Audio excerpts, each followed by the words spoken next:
Well, first of all, let's consider what is third-party content. Third-party content is resources that are loaded by a particular page that don't come from the web server that the page comes from. So, most commonly these are ad impressions or calls to an analytics engine that is actually in a complete different domain, a different server farm, run by often a different IT team.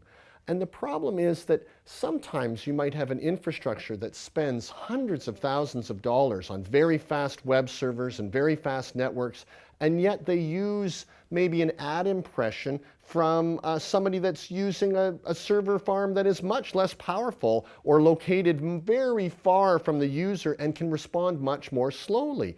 And these particular servers slow down the overall page draw because we have to see all the content for a page to be fully rendered. And if this happens to be an ad, for example, that ad can take a long time to render. How we address this is, there's a few different ways. The most common technique is to let that ad run asynchronously to the page. So the goal is to let the ad render in a completely different thread from the page itself so that it renders in its own time and doesn't slow down the page.